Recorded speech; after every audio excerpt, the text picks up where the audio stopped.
Tenth के mathematics में trigonometry पाठ 44 प्रश्नावली 8.4 का ये लास्ट हिसाब है साबित करने वाला और महत्वपूर्ण हिसाब ही समझो। 5 नंबर का ये पूछता है फुल क्वेश्चन के रूप में। तो इसमें LHS बराबर RHS नहीं है, इसमें 3 पद है। ये हुआ पहला पद, बीच वाला पद ये हुआ और अंतिम वाला पद है 10 स्क्वायर A। इसको हम लोग कहेंगे फर्स्ट टर्म, प्रथम पद।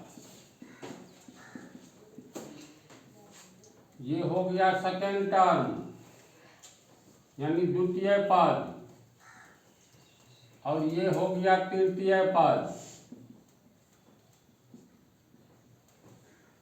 तो साबित करना है फर्स्ट टर्म सेकेंड टर्म के बराबर है, फर्स्ट टर्म थर्ड टर्म के बराबर है और सेकेंड टर्म थर्ड टर्म के बराबर है।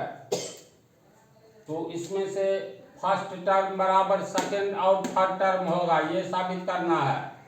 फिर सेकेंड टर्म बराबर फर्स्ट टर्म और थर्ड टर्म के बराबर होगा तथा थर्ड टर्म सेकेंड और फर्स्ट के बराबर होगा। तो इसमें LHS और RHS वाली बात तब होती जब 2 ही टर्म होता, इसलिए इसको जो शुरू करेंगे लिखेंगे first term.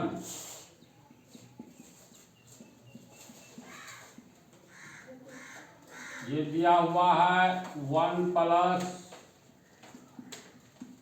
10 square A, 1 + cos square A। इसको हम लोग सीधे फार्मूला पर तोड़ते जाएंगे। ये हो गया 1 + 10 स्क्वायर A। 10A का मतलब साइन A बटा cos A। 10 स्क्वायर है तो 10 स्क्वायर A, तो साइन स्क्वायर A बटा cos स्क्वायर A होगा। 10A बराबर साइन A बटा cos A, तो 10 स्क्वायर A बराबर साइन स्क्वायर A बटा cos स्क्वायर A।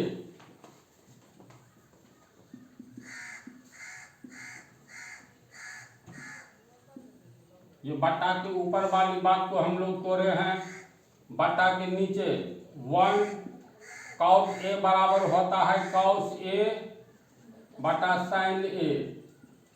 तो cos स्क्वायर है तो cos स्क्वायर A हो जाएगा cos स्क्वायर A बटा साइन स्क्वायर A। बटा के ऊपर अलग से लघुत्तम निकालेंगे। cos स्क्वायर A यहाँ पर 1 है तो 1 और cos स्क्वायर A का लघुत्तम हो गया cos स्क्वायर A। छिपा हुआ 1 से इसमें भाग देंगे तो इतना ही रहेगा, इसको 1 से गुना करेंगे तो cos square A। cos square A में cos स्क्वायर A से भाग देंगे 1 को साइन स्क्वायर A से गुना करेंगे तो ये साइन स्क्वायर A, फिर ये बटा। अब इसको हल करेंगे तो यहाँ पर नीचे में 1 है, 1 और साइन स्क्वायर का लघुत्तम हो गया साइन स्क्वायर A। यहाँ बटा में 1 है, 1 से साइन स्क्वायर A में भाग देंगे तो साइन स्क्वायर A बचेगा, इसको 1 से गुना करेंगे तो यहाँ sine square A plus sine square A cut जाएगा, 1 हुआ, इसको गुना करेंगे तो cos square A। cos square A plus sine square A बराबर 1 या sine square A plus cos square A बराबर 1। A प्लस B का होल स्क्वायर तो सब बोलता है, B प्लस A का होल स्क्वायर कितना होगा? उतना ही होगा जितना A प्लस B का होता है। तो cos square A plus sine square A बराबर 1, फिर ये हो गया cos स्क्वायर A, फिर बटा sine square A plus cos square A बराबर 1 बटा साइन स्क्वायर A। इसमें देखो 4 ठो है, ऊपर वाला A, ये हुआ B, ये हुआ C, ये हुआ D। A बटा B बटा C बटा D में A और D गुना हो जाता है, बीच वाला दोनों गुना होकर नीचे रहता है। 1 को साइन स्क्वायर A से गुना करेंगे तो साइन स्क्वायर A, अब बीच वाला दोनों को cos स्क्वायर A को 1 से गुना करेंगे तो cos स्क्वायर A। अब बोलो साइन ए बटा कॉस ए का होल स्क्वायर हुआ ये।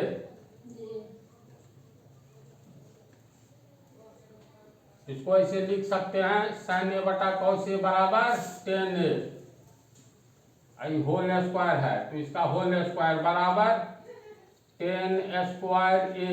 किसके बराबर आ गया? अंतिम पद, यानी ये जो है फर्स्ट टर्म बराबर हो गया थर्ड टर्म, साबित हुआ।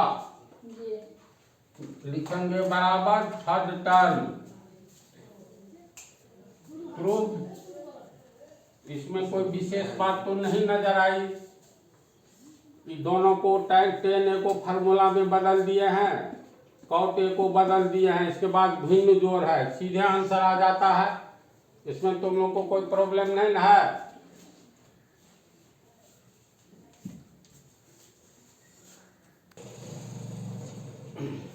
फर्स्ट टर्म बराबर थर्ड टर्म साबित किए। अब सेकेंड टर्म को तोड़ते हैं।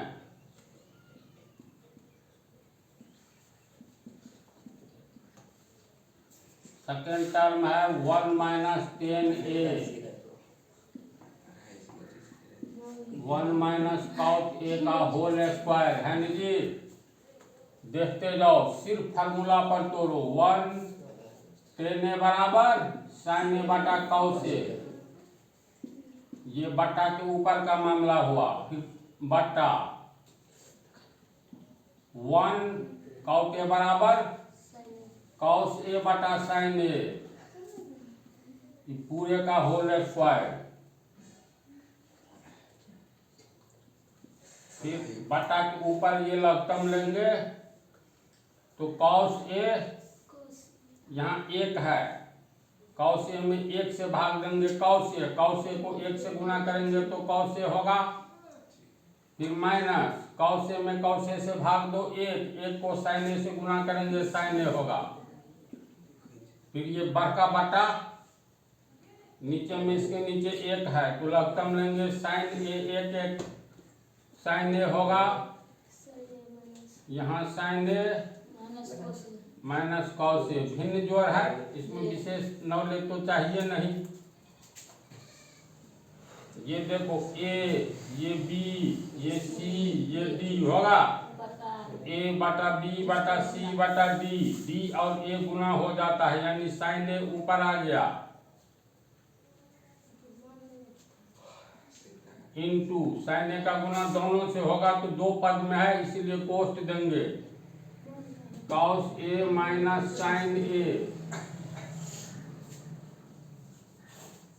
बटा बी और सी दोनों गुना हो जाएगा, यानी ये कॉस ए 2 पद में है तो sign A minus cos A, ये कोष्ट के भीतर का मामला है तो बड़ी कोष्ट स्क्वायर बोलो। तो इसको ये वाला समझा तो लोग बोलो जी। कोई इसमें विशेष ब्रेन वाली बात नहीं, ए बटा बी बटा सी बटा डी के तर्ज पर है। इसको हम लोग लिख सकते हैं साइन ए बटा कॉस ए गुने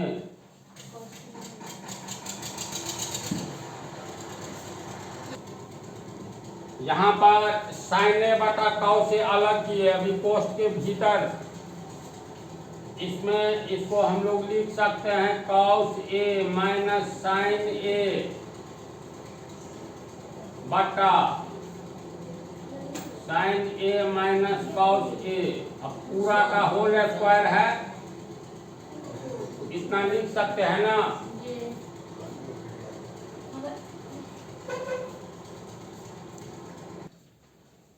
हल करके अंत में इतना आया, देखो ये साइन ए बटा कॉस ए कितना होगा, टेन ए होगा, फिर बीच में गुना है, इसको मान लो कोष्ट में देते हैं, हूबहू नहीं मिल रहा है, यह है कॉस ए माइनस साइन ए, यहाँ है sign A minus cos A, तो इसमें माइनस 1 कॉमन ले रहे हैं इस कोष्ट में, तो -1 कॉमन लेंगे तो यहाँ है plus sign plus cos A, तो माइनस को माइनस से गुना करेंगे माइनस माइनस प्लस होगा, ये यहाँ हो गया कॉस ए, यहाँ माइनस है, यहाँ माइनस कॉमन लिए तो माइनस को प्लस से गुना करेंगे, माइनस प्लस माइनस होगा ना, साइन ए कोस, नीचे में हो गया sign A minus cos A, इसको भी कोष्ट में रखते हैं, पूरा का होल स्क्वायर है, यानी इतना का हो गया होल स्क्वायर। इसको देखो, समझा कि कोई दिक्कत है बोलो अब, ये नहीं दिक्कत है।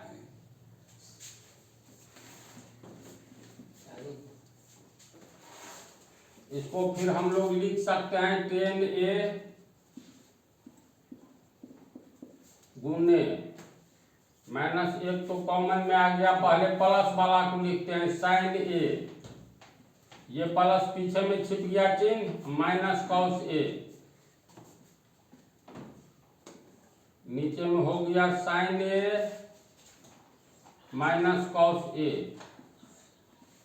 पूरे का होल स्क्वायर। देखो ये और ये मिल रहा है तो ये और ये कट गया, यहाँ माइनस कुछ नहीं है तो एक तो है, तो माइनस एक बच गया, तो अगली पंक्ति में हम लोग लिख सकते हैं 10a गुने ये माइनस ए का, ये कट गया है, इसका होल स्क्वायर हुआ।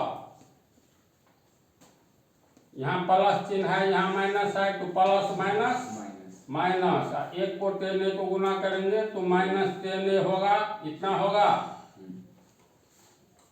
माइनस 10a गुने माइनस 10a, तो माइनस माइनस प्लस, 10a को 10a से गुना करेंगे तो 10 स्क्वायर ए होगा। देखो इसको तोड़े लास्ट टर्म आ गया तो लिखेंगे लास्ट टर्म, यानी थर्ड टर्म प्रूव्ड।